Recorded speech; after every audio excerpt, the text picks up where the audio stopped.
Welcome to Pride in Parsippany. I'm your host, Mayor James Barbaria, and my guests today are Jennifer Veely, who's the Director of Planning, Zoning, Construction, Housing, and Fire Prevention, and Terry Coletta, who's a construction official. Welcome on the show.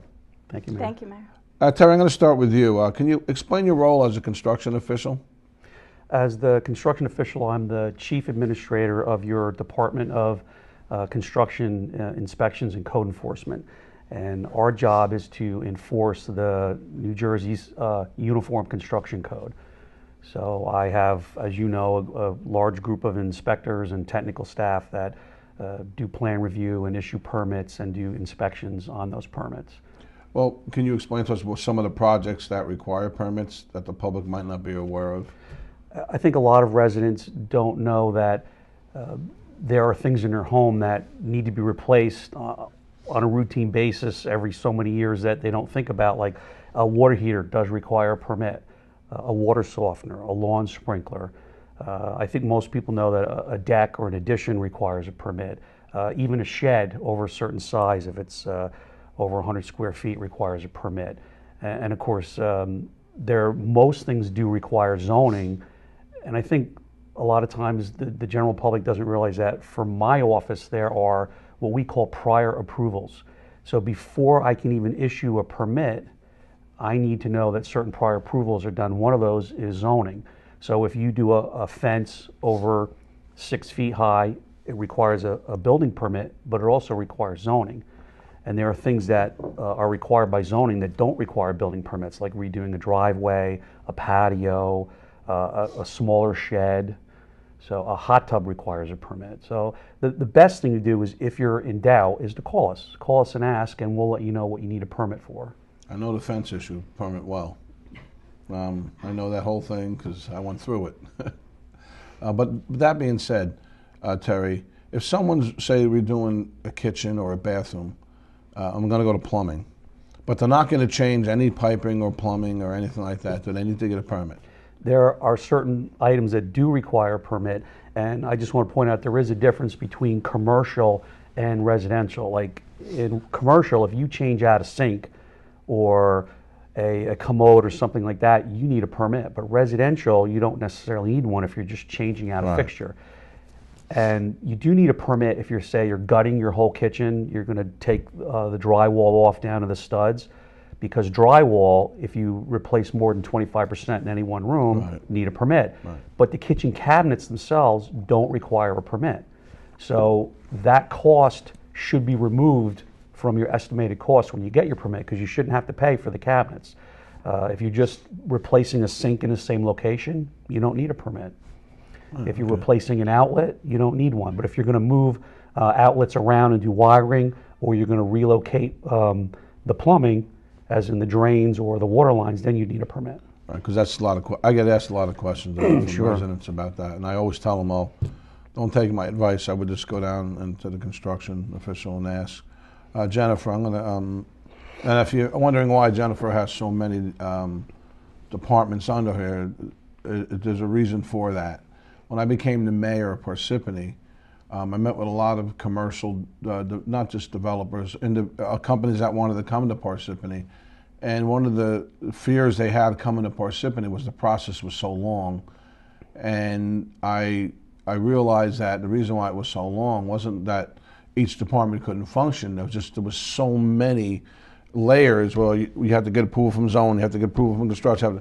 So I figured, well, I would have one director that would handle all of them. So she, as she's the director, she would handle each situation and make sure that these things were done in a timely manner. I can tell you this, ladies and gentlemen, ever since we've done this, GAF who came to Parsippany, UPS who's coming to Parsippany, all these big companies have given me such, Mayor, it's running so well. Now that when that happens, other companies that want to come or considering coming to Parsippany hear the good news and they contact us. I hear that the construction process and the permitting process is pretty fast. I said it is. So that being said, can you discuss each department and your role in each of those departments? We'll start with planning and zoning. The Planning Board and the Board of Adjustment are a group of Parsippany residents who hear applications after a resident or commercial business applies to zoning. We review and determine that a variance is needed or a site plan. The zoning ordinance allows many things to just apply to zoning and to construction, but there are many items, a new commercial building, a site plan, parking lot, that the planning board and board of adjustment oversee. So they file an application with the board and they have a hearing date, and they bring their planner and their consultants, and they present the board exactly what they'd like to do. And the board asks any questions. We have an engineer and a planner who help each board make the right decision, and a vote is then decided on. And then once the board has approved it, a resolution is created, a site plan is signed off on, and then they come in and submit to all the departments depending upon what they're doing. It's unfortunately, the board only meets twice a month, so at times it feels like the process is long, but we try to move them along as quickly as possible. We want to help the residents as much as they want to do the right thing, so we try to have the hearings as much as possible. We'll have an extra meeting if we need to help the residents. It's confusing. We don't expect them to memorize 500 pages of the zoning ordinance, so we're there for them.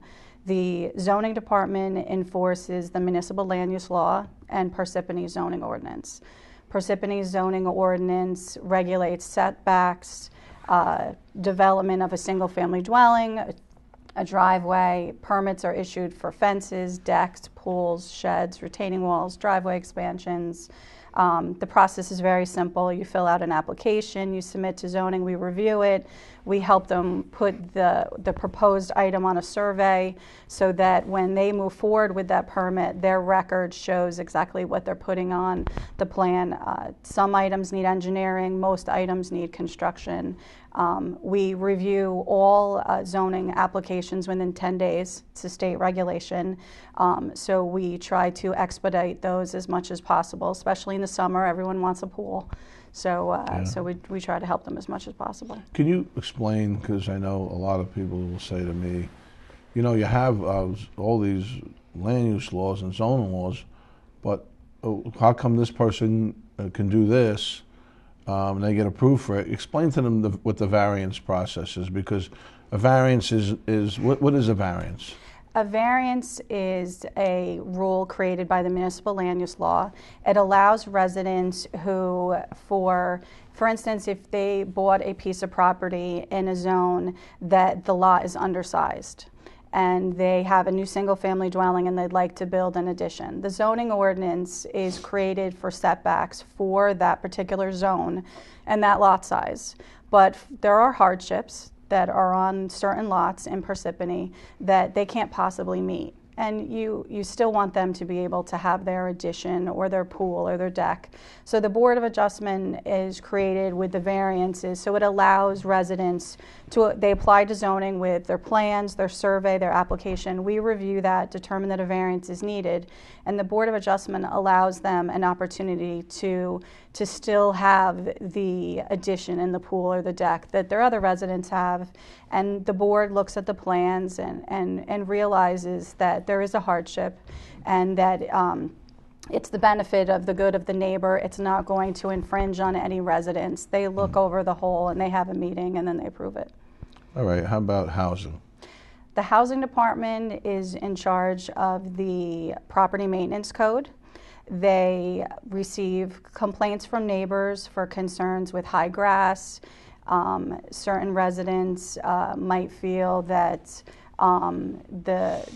garbage collects in their neighbor's backyard and it's unsightly. They have an opportunity to call the housing department, and we'll come out and meet with the resident and help them understand the rules that are required by housing and remind them that it's the benefit of themselves and their neighbor to mow the lawn, paint the house, maintain. Housing also conducts the inspections of all the apartments, biennial inspections of the apartments. They look for mold, They look for overcrowding. They check for property maintenance issues on all of our apartment buildings. They also inspect our commercial shopping centers to make sure that there isn't any garbage lingering and that maybe the blacktop needs to be repaved. So they keep very busy, especially in the summer. Okay, and fire prevention. Fire prevention is in charge of the state fire code. We have several inspectors who go out and inspect our commercial businesses and determine that they meet the correct code. It's actually quite complicated, and Bob Schmidt, our fire official, I know is coming on. He'll be later on, and he'll explain all the details. All right, Terry, what projects don't require permits? They're under the state code. What is classified as ordinary maintenance, or what you think of as a repair, many of those things don't require permits. So you can replace, say, parts of your front steps if you're not, removing the whole thing. You can, as I mentioned earlier, you can replace up to 25% of the drywall in any one room. So if you had a water leak or a roof leak or something, and you had to replace some of the drywall, you can do that. You can change out an outlet or a fixture. You can change out a sink, or without a permit, as long as you're not relocating it. So there are a lot of maintenance things that don't require. Right. But when you start to get into something that is structural, so if you're replacing some siding on your house, you can actually replace 25% of your roof. So if you're doing a repair to a roof, maybe a tree branch fell on it, you're doing a repair, you don't need a permit for that. All right, the question, I don't know if I'm going to answer this question right, but would it be, I guess, the buyer or a seller? If you're selling a house or buying a house in Parsippany, what process do they need to go through? I don't know if you need one for selling, but I would imagine if you need it, I could be wrong on the selling part, of buying it, because when you're buying it, I guess what does the construction department have to do if you buy a house? Do they get involved, or you just do the closing? We really don't have any involvement in buying and selling. That being said, more and more realtors and attorneys that do the closings and homeowners are much more savvy now about when they're buying a house. And what happens is, if you buy a house with a violation, you bought the violation too. So, like I said, they're becoming more savvy. So we have a lot more people coming in saying, hey, was there a permit ever issued for that basement? Did they have a permit to put that deck on, or do a driveway and make it larger? So they're asking those questions. Are there any open permits? So what happens is, we have people that, they sell their house, they get down to the very end where they have a closing in a week, and now they're coming in, they're trying to get permits for things that were done. So that becomes a problem. And then a lot of times, the buyers and the sellers want to get the building department involved, and I try very hard not to get in between buyers and sellers. It's not a place I want to be.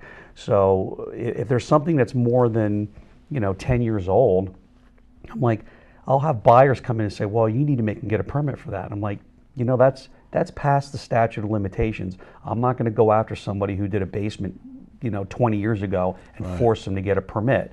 I said, they can get a permit if they want, we'll issue them one, but I'm not going to. So I try to stay out of those battles.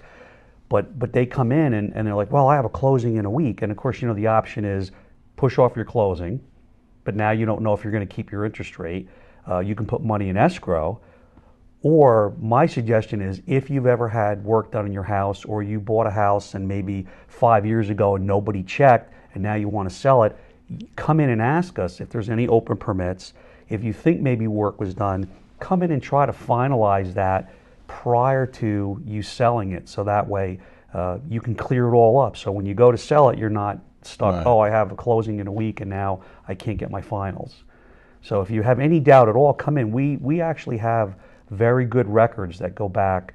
We microfilm everything. We have very good records, so we know, they're not complete the farther back you go, but we know a lot of work that was done, so we can check and see, hey, yeah, there was never a permit for that. Maybe you want to get one. And it's very rare that we would ever penalize a homeowner, especially if they're coming in to try to finalize something. So I think there's a stigma. They think if they come in, we're going to penalize them for doing work without a permit. But we don't do that. If you're coming in to try to finalize something, and our job is to gain compliance with the code. So if you're coming in to try to finalize it and get it legal, we're going to help you as much as we can. And another thing that the state, even on the state level, they recognize that these things happen, and there's actually guidance in the code that we don't make them do a lot of destructive inspections. So we don't make them pull drywall down so we can look at the framing for a wall in the basement. You know, like we can for certain things if we think it's a safety issue. But a lot of homeowners think, oh, they're going to make me rip things out so they can inspect. No, we do a visual inspection. If we do need to see something, you might have to, open a small area so we can check. But we try to help as much as we can to formalize it, make it legal, and in this way they're not trying to, run around trying to get it done in a week, because they have a closing. So that's my advice: is come in and find out, and we'll help you. And Jen, what is the permitting process when people come in? What do they start at, say? Most times we always recommend to start in the zoning department. We have applications for sign permits, banner permits, new tenant permits, residential permits. The first page is always the instructions, so that way they can take it home, read it over, take time. We'll even sit down and help them fill it out. Their architect can help them fill it out, and it specifies exactly what they're doing. We like to see, if it's a deck, we like to see the dimensions, we like to see a set of plans, stairs. Single-family dwellings are a little more complicated. They are usually done by a surveyor and an architect. One more, well, not one more question. There's probably a lot more questions I could ask, but we're crunched for time. That being said, I'm going to end it. But before I end the show, I want to give you the Pride in Parsippany mug. So I expect to see it at Town Hall with coffee in it. That's for you, Jen, and this is for you, Terry. Thank you, Mayor. In closing, I just want to say that we've been blessed to have, Terry and yourself, Jennifer, in construction and working it. I tell you, it's really nice to get all the compliments I'm getting from construction and from all your departments that you had, because it's vital, especially in these economic times, to have a process that is expedites a lot of permits, expedites, the plans and everything like that. And I got to tell you, we have a lot of good things coming to Parsippany, and one is the Whole Foods, but they should be breaking ground very soon, from what I understand. As we know, UPS, and we have a lot of projects that are probably coming that we're negotiating now to make work, live, and play areas in Parsippany. And I've met with some of these developers, and they said, we've heard great things about your construction department and about, zoning and everything. So that's great, because believe it or not, if they know the process is slow, they won't come. They'll go to another town where it is. So I want to thank both of you for letting I want to thank both of you for getting the process moving forward, because that moves Parsippany forward. And once again, ladies and gentlemen, I thank you for tuning in to Pride in Parsippany, and until next time, God bless you all.